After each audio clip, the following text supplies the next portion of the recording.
We've seen how we can widen columns and increase the row height, remove columns, add columns, etc.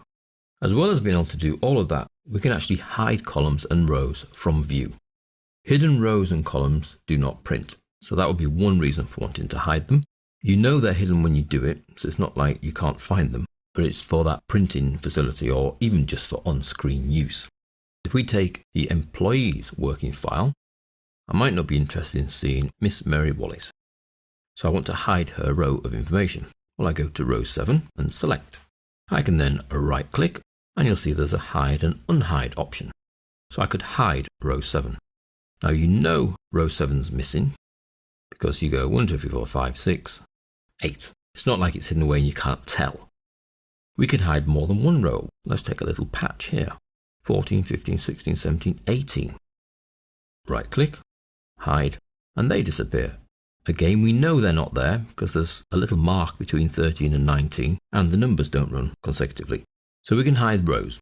We can hide columns. So we select column G. We can right click the little heading here and choose hide. And row G is removed. We can hide multiple columns. So we multiple select the columns, right click, hide, and they're gone. Again, you can tell.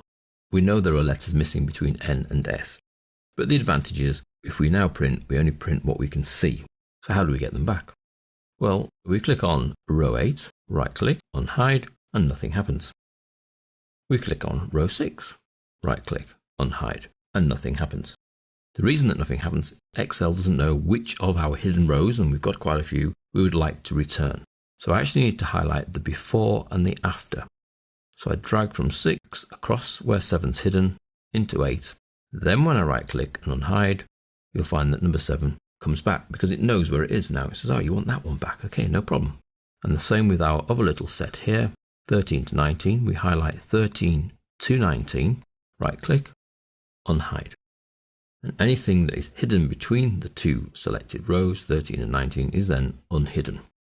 Now, if we just hide 14 again, you'll find there is a little marker there that you can get with your mouse. We can click and hold. You've got to have that cursor in the right place, otherwise you'll just keep increasing the height of 13. Now, as you bring your mouse down, you see there it's a single solid horizontal line along with the up and down arrow. If you move down a little bit further, there, it became a double, 2 horizontal lines. If I click and drag now, I can actually unhide row 14 with the mouse, but you've got to get in just the right place. Same with those columns. If I come across to the hidden columns there between N and S, I can drag. So I've dragged R out, but there's still a big line there.